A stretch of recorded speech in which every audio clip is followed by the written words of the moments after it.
அப்புறம் Srinivas sir 35 years முன்னாடி நானும் ஸ்ரீனிவாஸ் சார் சேர்ந்து பண்ண படம் சந்தேஷம்.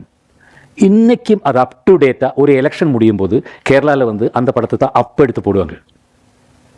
இது எந்த பார்ட்டி அந்த பார்ட்டி இந்த பார்ட்டி இப்போவும் அதை எடுத்து போட்டால் அதில் ஒவ்வொரு சீனும் அந்த கிளாப்ஸ் கைத்தட்டலாம்.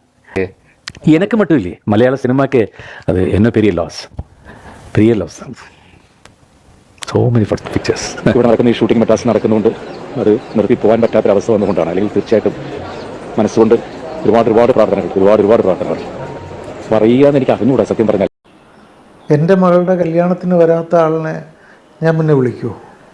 എൻ്റെ മകളുടെ കല്യാണമാണ് ആദ്യം നടന്നത്, അതിന് വന്നില്ല. അതുകൊണ്ട് അദ്ദേഹം എന്ത് ചെയ്തു? അദ്ദേഹം ബുദ്ധിപൂർവ്വം ചെയ്ത ആളാണ്, സാമാന്യ ബുദ്ധിയുള്ള ആളാണ്. അദ്ദേഹം വിളിച്ചില്ല. Hello guys, welcome back. ജയറാമേട്ടൻ, നമുക്കറിയാം ജയറാമേട്ടനെ ഒരു കാലത്ത് നമ്മൾ ഏറ്റവും അധികം നെഞ്ചിലേറ്റിയ ഒരു നടനായിരുന്നു. പക്ഷേ ഇപ്പോൾ ജയറാമേട്ടൻ്റെ അവസ്ഥ വളരെ പരിതാപകരമാണ്. ജയറാമേട്ടനുമായി ബന്ധപ്പെട്ട് ഏതെങ്കിലും ഒരു വീഡിയോ, ഏതെങ്കിലും ഒരു അഭിപ്രായം പറയുന്ന ഒരു പോസ്റ്റ് വരികയാണെങ്കിൽ അവിടെ താഴെ തെറി മാത്രമാണ്. അതായത് ഏറിൽ നിന്ന് ഏറിലേക്ക് കേരളത്തിൽ പോയിക്കൊണ്ടിരിക്കുന്ന ഒരു മലയാളത്തിലെ പ്രമുഖ, ഇപ്പം മലയാളത്തിൽ നടന്നതെന്ന് പറയാൻ പറ്റത്തില്ല, അദ്ദേഹത്തെ നമുക്ക് നഷ്ടമായിരിക്കുന്നു. മലയാളത്തിൽ നിന്നും അദ്ദേഹം അകന്നു പോയിരിക്കുന്നു. ഇനി നമുക്ക് മേട്ടനെ മലയാളത്തിൽ കാണാൻ കഴിയണമെങ്കിൽ തീർച്ചയായും ഏതെങ്കിലും ഒരു സിനിമയുടെ 2ാം ഭാഗം വന്നാൽ മാത്രമേ സാധിക്കത്തുള്ളൂ. അല്ലാതെ മേട്ടനെ വെച്ച് ആരെങ്കിലും മലയാളത്തിൽ ഇനി പടം എടുക്കുമെന്ന് തോന്നുന്നില്ല.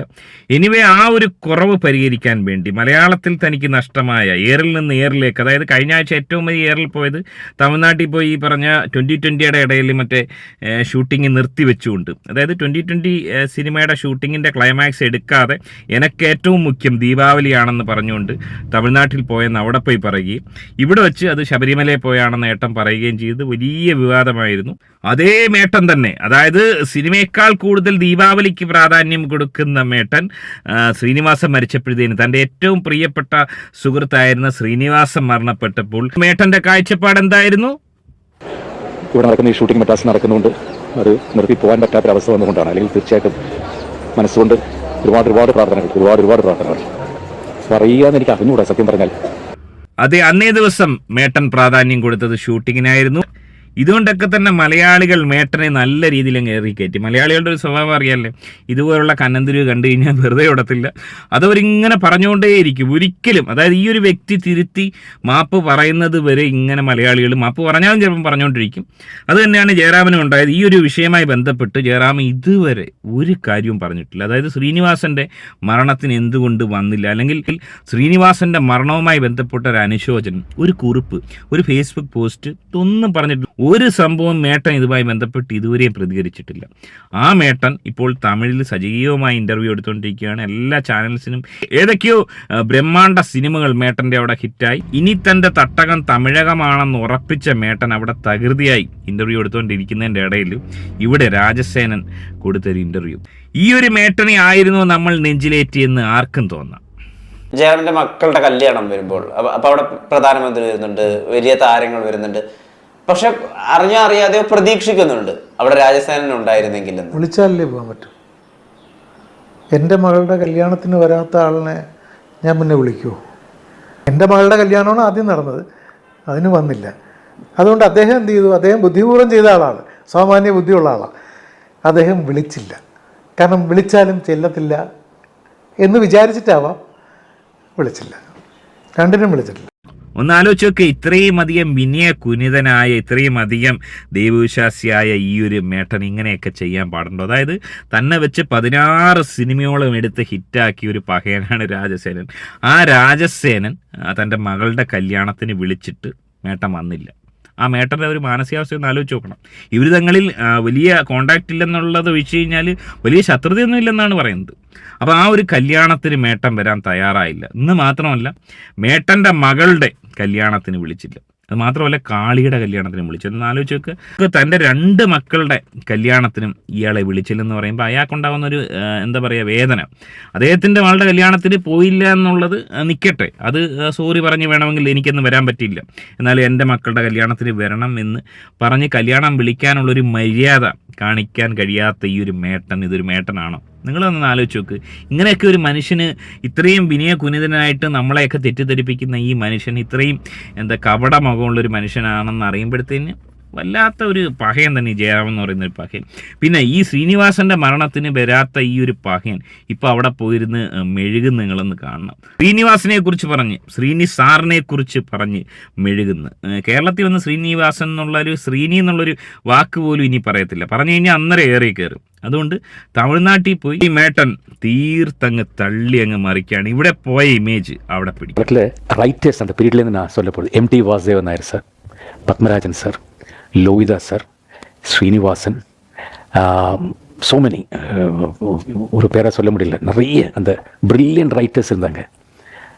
Damodaran master, so many. அப்போ இவங்க கூட எல்லாம் நிறைய படம் நான் பண்ணியிருக்கேன். தாமோதரன் மாஸ்டர் கூட பண்ணியிருக்கேன், லோகிதாஸ் கூட நிறைய படம் பண்ணியிருக்கேன், எம்டி சார் கூட பண்ணியிருக்கேன். அப்புறம் ஸ்ரீனிவாஸ் சார் 34-35 இயர்ஸ் முன்னாடி நானும் ஸ்ரீனிவாஸ் சார் சேர்ந்து பண்ண படம் சந்தேஷம். இன்றைக்கும் அது அப் டு டேட்டாக ஒரு எலெக்ஷன் முடியும் போது கேரளாவில் வந்து அந்த படத்தை தான் அப்போ எடுத்து போடுவாங்க. இது எந்த பார்ட்டி அந்த பார்ட்டி இந்த பார்ட்டி இப்போவும் அதை எடுத்து போட்டால் அதில் ஒவ்வொரு சீனும் அந்த கிளாப்ஸ் கைத்தட்டலாம். அதான் அந்த 35 இயர்ஸ் முன்னாடி இப்போ நடக்கிற மாதிரி அவர் அன்னைக்கு அதை யோசிச்சு படம் பண்ணியிருக்கார். ப்ரில்லியன்ட் ரைட்டர், நிறைய படங்கள் பண்ணியிருக்கார். வெரி எத்தனை படம் சொல்ல முடியாது, அத்தனை படங்கள் நாங்கள் சேர்ந்து பண்ணிருக்கோம், சேர்ந்து நடிச்சிருக்கோம். அவர் எழுதின படங்கள் எல்லாமே. சாரோட டிமைஸ் எந்த அளவுக்கு உங்களுக்கு? எனக்கு மட்டும் இல்லையே, மலையாள சினிமாக்கு அது என்ன பெரிய லாஸ் தான். So many pictures. ഇത്രയും ലെജൻഡായ തൻ്റെ സുഹൃത്ത്, ഇത്രയും അധികം അവസരങ്ങൾ തനിക്ക് തന്ന തൻ്റെ സുഹൃത്ത് മരണപ്പെട്ട് ഒരു പോസ്റ്റ് പോലും എന്തുകൊണ്ട് മേട്ടൻ ഇടാൻ സാധിച്ചില്ല എന്ന് ഒരു പഹയനും അവിടെ ചോദിച്ചില്ല. 9 വർഷമാക്കിയത് എല്ലാം சென்னையிலேருந்து போக முடியாது சார் எங்கேயுமே. அது சென்னைக்கு அப்படி ஒரு அட்ராக்ஷன் இருக்கு. ஸோ சென்னையில் அவர் கேட்ட மாதிரி பிடிச்ச இடம் நிறைய இடங்கள் இருக்குது சார். இந்த இடம் எனக்கு பிடிக்காது அப்படி இல்லை. ஒவ்வொரு டைப்பில் ஒவ்வொன்றும் என்ஜாய் பண்ணலாம். இல்லைன்னா என் ஒய்ஃபும் ஸ்ரீனிவாசன் சேர்ந்து நடிச்ச ஒரு படம் இருக்கு, வடக்கு நோக்கி யந்திரம். தமிழ்லேயே வந்திருக்கு சார். அது எது தமிழ்லேயே வந்திருக்கு. அது வந்துருச்சா? வந்துருச்சு. எந்த படம்? திண்டுக்கல் சாரதின்னு வந்திருக்கு சார். அப்படியா? யார் நடிச்சாங்க? கருணாஸ். ஓ அப்படியா, தெரியல எனக்கு. சாரி. எனக்கு அது கரெக்டாக அந்த படங்கள்லாம் நினைவு என்னன்னா, அந்த படத்தோட லொக்கேஷன்லாம் நான் தெரியாமல் போயிருக்கேன். அந்த டைமில் எங்கள் லவ் நடக்கிற டைம். அதுதான் ஸ்ரீனிட்ட மட்டும் சொல்லுவேன், நான் வருவேன், தெரியாதனமா அந்த வழியாக வருவேன், அப்படி வருவேன். அது ஸ்ரீனிக்கு தெரியும். பாலக்காட்டில் தான் அந்த ஷூட்டிங் நடந்தது. காளிதாஸ் வந்து பாம்பே போன மாதிரி அதே மாதிரி தான். இன்னும் ബോംബെക്ക് പോകണം എന്ന மாதிரி അത് மாதிரி. അതായത് പഴയ കാര്യങ്ങൾ മേട്ടൻ ഓർത്തെടുത്ത് പൊട്ടിക്കരയുന്ന മേട്ടനെയാണ് കാണാൻ സാധിക്കുന്നത്.